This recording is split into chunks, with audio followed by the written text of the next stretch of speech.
Pessoal, bom dia, boa tarde, boa noite. Sou o professor Edjânio. Iniciaremos hoje o nosso segundo bimestre, tá? E nós veremos modelos de comunicação em camadas, ou no caso aprofundaremos mais aí acerca do nosso modelo OS, o Open System Interconnection, e o noo modelo TCP/IP, que é baseado nos protocolos Transfer Control Protocol e Internet Protocol, certo? O conteúdo é um pouco complexo, então solicito a maior atenção possível à videoaula, tá? Bem como a leitura do material extra disponível na sala de vocês no Google Classroom, beleza? Então vamos começar, tá? Como nós vimos no bimestre passado, o modelo OS é composto por 7 camadas. Essas camadas são enumeradas, claro, de 1 a 7, de baixo para cima. Então nós temos aí a camada física, camada de enlace, rede, transporte, seção, apresentação e aplicação. E cada uma dessas camadas tem uma função específica no processo de comunicação, tá? E elas são indispensáveis para que nós possamos compreender como o processo de comunicação ocorre da origem até um destino, do remetente até um destinatário, certo? E cada camada ela disponibiliza serviço à sua camada superior, tá? Então, por exemplo, a camada física, ela só entende camada física, tá? Mas ela supre ali a camada superior, no caso a camada de enlace. Quando os dados são recebidos na rede, tá? A camada inferior repassa os dados para a camada superior. E quando os dados são encapsulados para serem enviados na rede, acontece o inverso, né? A camada superior repassa os dados para a camada inferior. Então nós já sabemos que cada camada se comunica apenas com a própria camada, tá? Isso, claro, no destino. Então vamos adentrar um pouquinho mais aprofundadamente, né, no modelo OSI. Como é que acontece a transmissão? Em cada camada são gerados dados, certo? Esses dados são chamados de cabeçalhos, tá? E são específicos de cada camada. Por exemplo, existem o cabeçalho da camada de apresentação, da camada de seção, da camada de transporte e assim por diante, tá? Os dados em si, os dados brutos do usuário, tá? Quando eu falo os dados, são as informações que o usuário deseja trocar na rede, como por exemplo uma mensagem via um aplicativo de mensagens instantâneas, por exemplo o WhatsApp, tá? Os dados representam a mensagem, enquanto nas outras camadas serão adicionados ali cabeçalhos ou dados de controle de envio e recebimento daquela mensagem, tá? Então, além dos dados enviados pelo usuário, são inseridos também dados acerca do encaminhamento e recebimento da mensagem, para que aquela mensagem ela saia da origem, percorra toda a rede e chegue ao seu destino de forma íntegra, sem nenhum tipo de alteração, tá? Inclusive, chegar ao destino faz parte de todas essas possibilidades e opções oferecidas aí pelas camadas, tá? Sem as camadas nós não conseguiríamos sequer encaminhar uma mensagem, tá? Então, inicialmente, na camada de aplicação, nós temos um dado específico do usuário. A camada de aplicação representa ali os dados que são específicos do usuário, como por exemplo os dados de um aplicativo, tá? Uma mensagem, um game, uma interação em um software web, etc. Tá? Esses dados são encapsulados em um quadro de dados, certo? Representados ali por bits, repassados para a camada inferior, camada de apresentação, que insere ali seus cabeçalhos, tá? O seu cabeçalho, certo? E encapsula o dado da camada de aplicação e insere seus dados de controle, no caso ali o seu cabeçalho. A camada de apresentação ela tem funções como a codificação dos dados, como por exemplo transformar o texto enviado pelo usuário, né, em binário, para que esse binário sucessivamente seja transformado em sinal elétrico e encaminhado através da rede. A camada de apresentação também disponibiliza ali serviços de criptografia, tá? Transformar os dados em algo ilegível e incompreensível para pessoas não autorizadas, certo? Então nós já temos ali um cabeçalho da camada de apresentação que encapsulou ali os dados da camada de aplicação. Os dados são repassados para a camada inferior, a camada de seção, onde essa camada tem a função de estabelecer uma conexão fim a fim, tá, com outro dispositivo da rede, ou no caso ali o dispositivo destino na rede. Muitas vezes uma seção é necessária, tá? Se faz necessária uma seção para que a comunicação se estabeleça e os dados sejam trocados. Enquanto os dados estiverem sendo trocados, essa seção ela se mantém estabelecida. Tá? Então são colocados ali um cabeçalho da camada de seção, repassa-se esse cabeçalho para a camada de transporte e nessa camada de transporte ocorre a segmentação dos dados. Tá? Muitas vezes os dados que o usuário deseja ali encaminhar, eles são muito extensos ou no caso com tamanho superior ao tamanho máximo permitido pelas redes de comunicação, que na maioria das vezes é de 1024 bytes, certo? Então, quando isso ocorre, a camada de transporte tem a função ali de quebrar esses dados em diversas partes, diversos pedacinhos, né? Enumerar esses pedacinhos e encaminhar esses pedacinhos via rede para que no outro lado, tá, esses pedacinhos sejam novamente montados para formar assim a mensagem original. Então adiciona-se ali um cabeçalho ali da camada de transporte e repassa-se para a camada de rede, onde nessa camada existe a identificação de cada dispositivo por um endereço IP, bem como a possibilidade de roteamento dos pacotes na rede. Tá? Por exemplo, quais são os dispositivos e qual rota aquele pacote de dados ele vai trafegar até que chegue-se até o destino. Então a camada de rede tem exatamente a função de oferecer aí o roteamento dos pacotes de dados, tá? Então adicione-se novamente um cabeçalho ali da camada, certo? Nesse caso a camada de rede. Repassa-se para a camada de enlace, onde adiciona-se um cabeçalho da camada de enlace e essa camada é responsável pela comunicação em rede local, bem como a identificação de dispositivos em redes locais através de um endereço denominado MAC. Então, quando a comunicação ela ocorre localmente, tá? Quando não se faz necessário utilizar a internet, essa comunicação via camada de enlace ocorre, tá?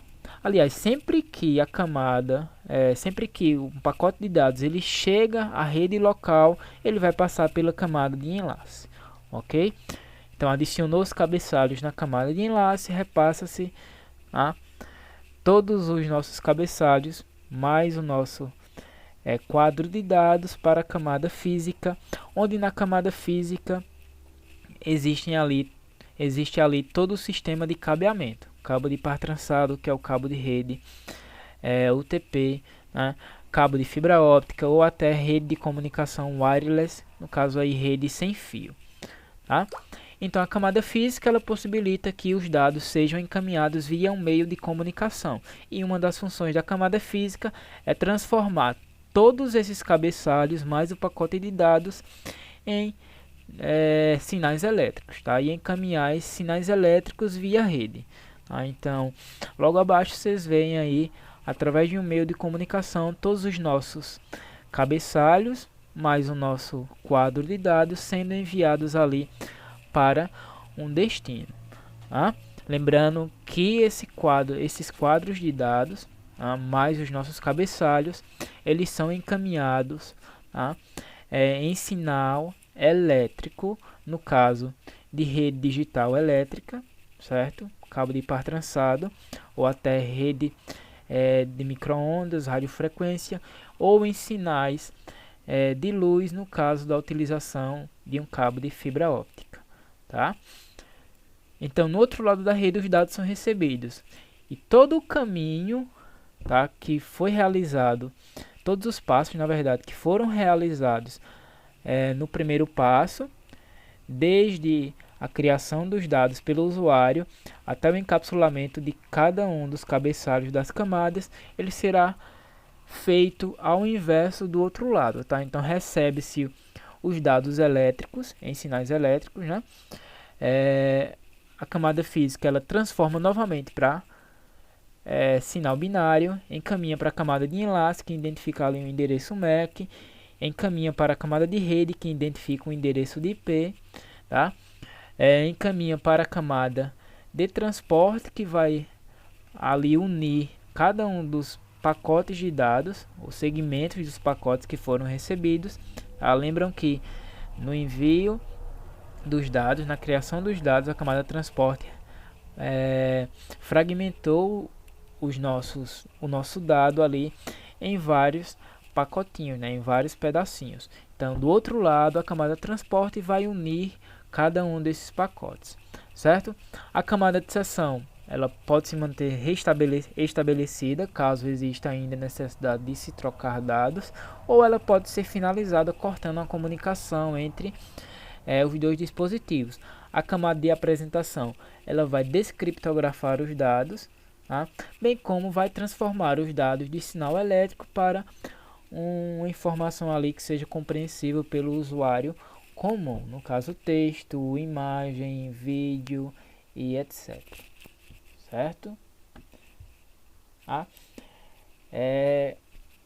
Novamente, explicando em outra imagem, né, que fala basicamente a mesma coisa, tá? Só que nessa imagem aqui nós temos a utilização de cabeçalhos de cada uma das camadas. Por exemplo, os dados são gerados, tá? São inseridos ali cabeçalhos de dados da camada de aplicação, que é o Application Header, uma sigla ali AH, certo? Repasses para a camada inferior, então temos ali a adição de um cabeçalho da camada de apresentação, Presentation Header, tá? Na camada de seção, Session Header, na camada de transporte, Transport Header, na camada de rede, Network Header, na camada de enlace de dados, Data Header, e na camada física, Data Header também, que são ali os nossos bits gerados, certo? Então aqui vocês têm aí um pouco mais de informações, né, sobre a comunicação através de um modelo WOZ, certo? Lembrando que os passos realizados no remetente, tá, são realizados de forma inversa no destinatário. Prontinho. Aí nós passamos agora, pessoal, para o modelo TCP/IP. Tá? O modelo TCP/IP, diferentemente do modelo WOZ, ele é composto por apenas 4 camadas. Essas camadas são enumeradas também de baixo para cima, onde nós temos aí a camada de enlace ou acesso à rede. Em alguns momentos vocês encontrarão apenas o nome rede referenciando-se à camada. A camada 2 a camada de internet, a camada 3 a camada de transporte e a camada 4 a camada de aplicação, certo? Tá? É semelhante ao modelo WOZ, tá? São gerados dados na camada de aplicação, esses dados recebem um cabeçalho na camada de transporte, tá? Nós temos aí dois protocolos utilizados na camada de transporte, que é o TCP, o Transfer Control Protocol, e o UDP, Unity Datagram Protocol. Não se preocupem com protocolos agora, nós teremos aulas específicas para falarmos sobre protocolos, tá? O quadro de dados é repassado para a camada de internet, onde na camada de internet são adicionados ali cabeçalhos referentes à camada, tá? Mas basicamente ali são cabeçalhos que especificam o endereço de IP do destino a ser enviado o pacote, o Internet Protocol no caso, né? Bem como também ali permite o roteamento dos pacotes, tá? Por quais rotas aqueles pacotes irão trafegar na rede até chegar no destinatário. E na camada de rede, ou de acesso à rede, tá? São adicionados ali cabeçalhos referentes ao LLC, Local Link Control, tá? E o cabeçalho também MAC, Media Access Control, tá? Esses dois cabeçalhos permitem identificar o dispositivo ali dentro de uma rede local, tá certo? Tá? Uma segunda imagem aí para exemplificar melhor, tá? Na camada de aplicação são trocados dados, na camada de transporte são trocados segmentos, ou seja, os dados são quebrados em várias partes para que aquelas partes consigam trafegar em redes, certo? Uma vez que dados com tamanhos exorbitantes, como por exemplo megabytes, gigabytes, megabits ou gigabits, lembrando que em comunicação a gente trata em bits e não em bytes, tá? Mas digamos ali que você deseja encaminhar um e-mail ali que possui alguns gigabytes de tamanho, tá? Tem um anexo lá que possui alguns gigabytes de tamanho. Nenhuma rede vai conseguir trafegar toda essa quantidade de dados em uma única mensagem. Então todas essas informações elas são quebradas em vários pedaços ou segmentos na camada de transporte, certo? E na camada de internet, os dados são tratados ali como pacotes, onde cada pacote recebe um endereço de IP destino, que vai especificar qual é o endereço de IP que vai receber aquele pacote na rede, na internet no caso. Tá? E na camada de rede, certo? Ou acesso à rede, ou enlace, vocês vão encontrar aí essa camada nesses três nomes, basicamente, acesso à rede, enlace ou simplesmente rede, isso relacionado ao modelo TCP/IP. Tá? Define-se ali os bits a serem enviados na rede, né? Todas as informações geradas pelas camadas superiores são transformadas em números binários que são encaminhados a um meio físico e o meio físico ali encaminha em sinais elétricos. Tá? Caso vocês tenham dúvida, entrem em contato com o professor. Espero que tenham compreendido melhor como funciona o processo de comunicação nos modelos OSI e TCP/IP. Tá? Nas próximas aulas nós veremos aí um pouco sobre protocolos e vamos aprofundar aí nosso conhecimento na área de redes. Tá? Espero que tenham gostado e até a próxima. Valeu!